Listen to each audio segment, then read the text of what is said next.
வணக்கம். கடைசியாக வெள்ளிக்கிழமை வீடியோவில் நம்ம ஒன்று சொல்லியிருந்தோம். மார்க்கெட் மதில் மேல் பூனை மாதிரி உட்காந்துட்டுருக்கு, எந்த சைடு வேணாலும் போகலாம். மார்க்கெட் ரொம்ப நாளைக்கு அப்புறமா ஒரு ப்ரீமியம் டிஸ்கவுண்ட் இல்லாத ஒரு லெவலில் நிற்கிது. நீங்கள் எடுத்து பார்த்தீங்கன்னா ஃப்ரைடே அன்னைக்கு நிஃப்டியோட ப்ரீமியம் வெறும் 3 பாயிண்ட்ஸ் இருந்துச்சு. அண்ட் பேங்க் நிஃப்டியை பொறுத்த வரைக்கும் -1 இருந்துச்சு.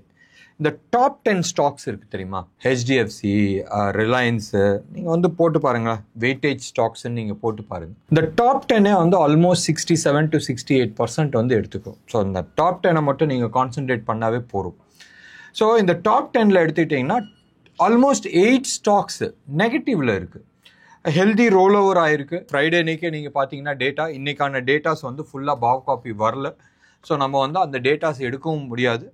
அண்ட் இன்னொன்று செபி ரூல்ஸு சத்தியமாக நம்ம அந்த டேட்டாஸ்லாம் ஷேர் பண்ண முடியாது. பட் ஃப்ரைடேயோட டேட்டாஸ் வச்சு நம்ம சொல்லலாம் தட் ஹெல்தி ரோல் ஓவர் ஆகிருக்கு, ரைட்? ஸோ கரண்ட் மந்த் கான்ட்ராக்டை எக்ஸிட் பண்ணிவிட்டு நெக்ஸ்ட் மந்த் கான்ட்ராக்டுக்கு போயிட்டுருக்காங்க. ஸோ அந்த ஷார்ட் கவரிங் தான் தேர்ஸ்டே ஃப்ரைடே மார்க்கெட்டில் ஓடிட்டு இருந்துச்சு. இன்னைக்கு போட்டு மிதிச்சிட்டாங்க. ஃப்ரைடே இன்னைக்கு US market closed about 700 points டவுனில் இருந்துச்சு. எல்லா வாட்ஸ்அப் குரூப்லையும் இந்தியாவில் இன்றைக்கி 500 பாயிண்ட்ஸ் நிஃப்டி இவ்வளோ போகுது, இது இவ்வளோ போகுதுன்றது. Was bit confident. மார்க்கெட்டில் நம்ம ஏற்கனவே சொல்லியிருந்தோம் தட் 22,500 400 அந்த ஜோன் இன்எவிட்டபிள், தவிர்க்க முடியாததுன்றது நம்ம பேசிகிட்டு இருந்தோம். அந்த 22,800 லெவலில் டச் ஆகிட்டு இருக்கும்போது நம்ம அந்த 700 நம்ம அதுக்கான இலக்கு கொடுத்துருந்தோம். அடுத்தது 500 to 400 அந்த இலக்கு கொடுத்துருந்தோம். ஆல்மோஸ்ட் முடிஞ்சிட்ட மாதிரி தான் தெரியுது. மேபி மறுபடியும் நான் யூஸ் பண்ணுற வேர்ட் ஞாபகம் வச்சுங்க, மேபி ஒரு ஷார்ப் புல் பேக் வரதுக்கான சான்சஸ் நிறைய இருக்குது. ஹெவி ஷார்ட் இருக்குது மார்க்கெட்டில். கரண்ட் மந்தில் நிறைய பேர் ஹெவியாக பணம் வச்சுருக்கிறவங்க எல்லாமே நெக்ஸ்ட் மந்த்துக்கு போயிட்டாங்க. ஸோ இந்த மாதத்தில் இருக்கிறவங்க இந்த குட்டி பசங்கள்லாம் இருப்பாங்க, ரைட்? என்கிட்ட துட்டு இக்னியூண்டு தான் இருக்குது, நான் வெறும் கால் ஆப்ஷன் வாங்க முடியும், புட் ஆப்ஷன் வாங்க முடியும், ஒரு 1 லட்சம் 1.5 லட்ச ரூபா வச்சுட்டு இருக்க பார்ட்டி நிறைய பேர் இருக்கிறாங்க. இந்த சில்லற பார்ட்டியை காலி பண்ணுறது தான் மேக்ஸிமம் ஹெட்ஜ் ஃபண்ட்ஸோட வேலை. அண்ட் நிறைய அல்கோ சிஸ்டம் வச்சு டார்கெட் பண்ணுறது இவங்கள தான். எப்பயுமே ஒன்று ஞாபகம் வச்சிங்களேன், ஒரு போர் நடக்குதுன்னு சொன்னால் நீங்கள் யார், உங்களோட கேப்பபிலிட்டி என்ன, எதிர்த்தாப்பில் இருக்கிறவங்க யார், இது தெரிஞ்சிச்சுன்னு சொன்னால் உங்களோட ஸ்ட்ராட்டஜிஸ் கரெக்டாக இருக்கும். எப்பயுமே நான் யாருன்றதை நீங்கள் ஐடென்டிஃபை பண்ணுறதுல தவறு நடந்துச்சுன்னு சொன்னால் போரில் நிச்சயமாக தோல்வி தான், அதுவும் படு தோல்வியாக அழிவீங்க. ஸ்டாக் மார்க்கெட்டும் அதே தான். நீங்கள் யார் ஐடென்டிஃபை பண்ணணும், உங்களோட ஸ்ட்ராட்டஜிஸ் என்ன இருக்க போகுதுன்றது ஐடென்டிஃபை பண்ணணும். எனக்கு எதிர்த்தாப்பில் ட்ரேட் பண்ணுறவங்க யார், அந்த ஸ்ட்ராட்டஜிஸ் உங்களுக்கு தெரிஞ்சிச்சுன்னு சொன்னால் உங்களோட பிளானிங் ஈஸியாக போகும். இதை தான் எக்ஸாக்ட்லி எங்களோட ட்ரைனிங்கில் நாங்கள் டீச் பண்ணுறோம். ஆப்ஷன்ஸோட பை செல் ஸ்ட்ராட்டஜிஸ் நாங்கள் சொல்லிக் கொடுக்கறது கிடையாது. மறுபடியும் நான் சொல்கிறேன், நாங்கள் ஸ்ட்ராட்டஜிஸ் சொல்லிக் கொடுக்கறது கிடையாது. நாங்கள் ஆப்ஷனோட க்ரீக்ஸ், ஆப்ஷனில் ஒரு 4 பார்ட் இருக்குது. அந்த 4 பார்ட்டை எப்படி நீங்கள் பிரித்து ஒன்று ஒன்றா இது இருந்துச்சுன்னா என்ன ஆகும், இப்படி இருந்துச்சுன்னா என்ன ஆகும்ன்றது ஐடென்டிஃபை பண்ணி கொடுக்குறோம். ஸோ நீங்கள் உங்களால் கம்ஃபர்டபுளாக இந்த இடத்துல என்ன நடக்குது, ரைட், என்ன நடக்கிறதுக்கான வாய்ப்புகள் இருக்குன்றதை நீங்கள் கண்டுபிடிக்க முடியும். பேசிக்காக இது வந்துருச்சுன்னா ஸ்ட்ராட்டஜிஸ் நீங்களே போட முடியும்ல. As simple as that, right? So டெஃபினட்டாக இது தான் நாங்கள் டீச் பண்ணுறோம். ஒன்று. ரெண்டாவது உங்களோட பலம் என்ன, எதிரியோட பலம் என்ன, உங்களோட பலவீனம் என்ன, இது தெரிஞ்சிச்சுன்னா நீங்கள் அழகாக அப்படி சந்து புந்தில் பூந்து வெளில போயிட்டே இருக்கலாம். இதான பேஸு. ஸோ இதை தான் exactly we are saying it. So இந்த 3 நாளில் வெறும் அறுவடை தான் நடக்க போகுது.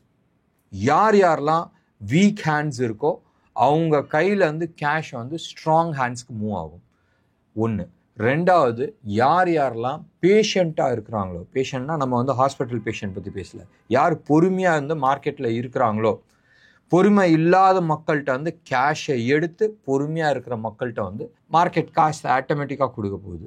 And this exactly happen today. So நீங்கள் எடுத்து பாருங்கள், 2 நாள் வெனஸ்டேனிக்குன்னு நினைக்கிறேன், நிஃப்டி அந்த அளவுக்கு கொடுக்கல. But small cap and mid cap, right, it showed signs of strength. மறுபடியும் நான் சொல்கிறேன், அன்னைக்கு சைன்ஸ் ஆஃப் ஸ்ட்ரென்த் காட்டுது. மேபி நம்மளோட நிஃப்டி வந்து ஃபாலோ பண்ணலாம்ன்றது ஒன்று.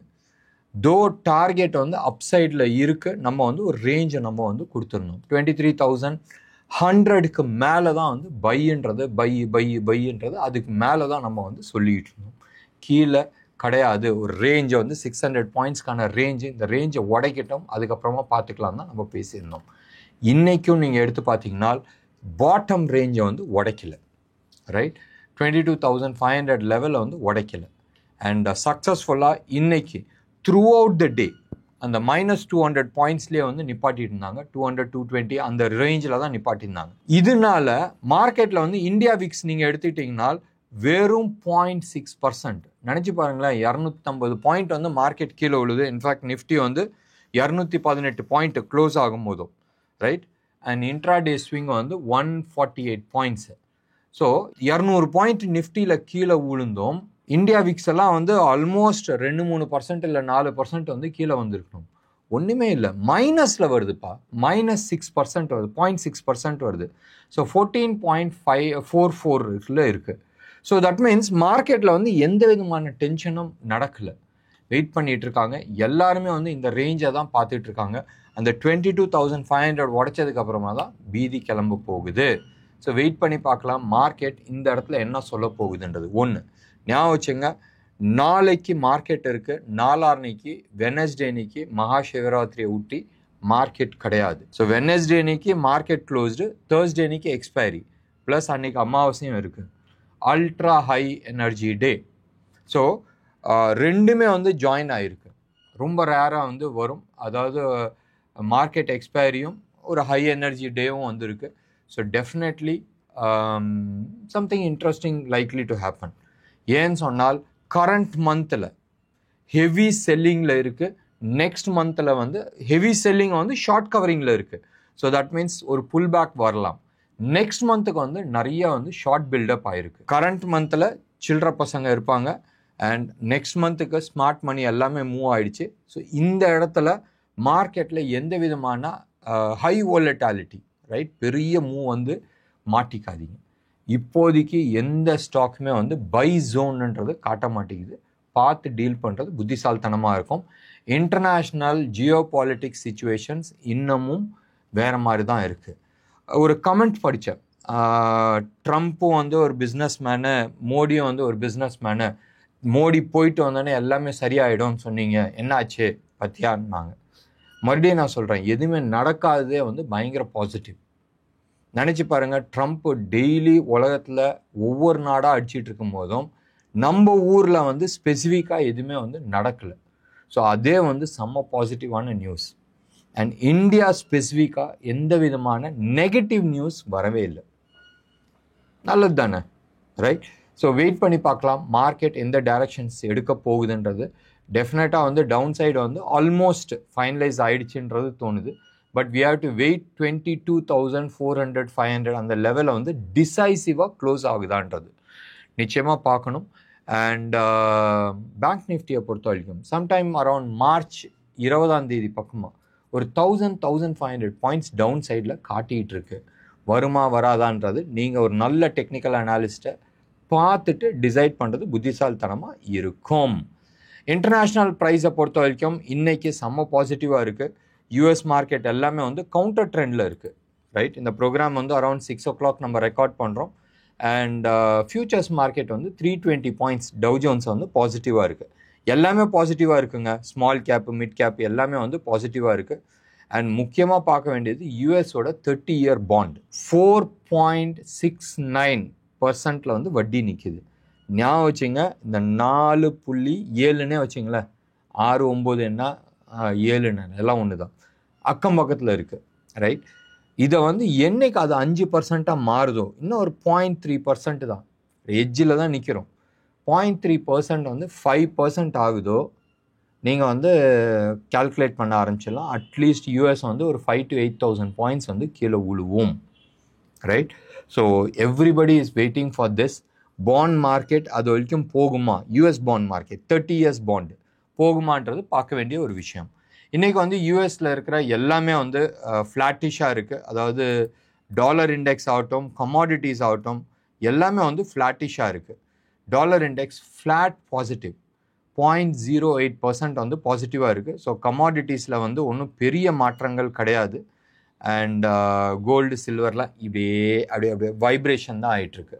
ருப்பி டேர்ம்ஸில் எடுத்துக்கிட்டனால் ருப்பி வந்து 86.75 10 பைசா வந்து வீக் ஆகிருக்கு. 86.75 வந்து ட்ரேட் ஆகிட்டுருக்கு. அண்ட் கோல்டை பொறுத்த வரைக்கும் சாட்டர்டே இன்னைக்கு ஃப்ரைடே இன்னைக்கு 88,500 88,000 8,850 அந்த ஜோனில் வந்து இருந்துச்சு பர் கிராம்.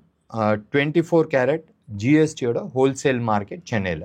சில்வரை பொறுத்த வரைக்கும் somewhere close about 99,000 rupees per KG of silver 999 குவாலிட்டியில் இருக்குது. ஸோ மார்க்கெட்டில் எந்த விதமான டைரக்ஷன்ஸ் இல்லாத இருக்குது. இன்றைக்கி ஒரே ஒரு பாசிட்டிவ் நியூஸ், அதாவது மார்க்கெட்டில் வந்து பயம் வந்துருச்சுன்றதுக்கு பப்ளிக் செக்டர் பேங்க்ஸ் எல்லாமே வந்து இன்றைக்கி செம்ம பாசிட்டிவாக இருந்துச்சு. செம்ம பாசிட்டிவ்னு சொல்கிறவர் நெகட்டிவ் மார்க்கெட்டில் அவன் பாசிட்டிவாக இருந்துச்சு ஒன்று. ரெண்டாவது வந்து எப்பயுமே மார்க்கெட் நல்லா இல்லைன்னு சொன்னால் எஃப்எம்சிஜியில் போய் காசு போடுவாங்க. இன்றைக்கி எஃப்எம்சிஜியில் பாசிட்டிவாக இருந்துச்சு. எக்ஸப்ட் ஃபார் திஸ் டூ, இந்தியாவை பொறுத்த வரைக்கும் மற்றது எல்லாமே வந்து ஜஸ்ட் வெயிட் அண்ட் வாட்ச் லெவலில் நிற்கிது. என்ன நேர்களே, இன்னைக்கு ப்ரோக்ராம் உங்களுக்கு பிடிச்சிருந்துச்சுன்னா லைக் பண்ணுங்கள், ஷேர் பண்ணுங்கள். டெஃபினட்டாக உங்களோட கமெண்ட் பாக்ஸில் கொடுங்க. நன்றி, வணக்கம்.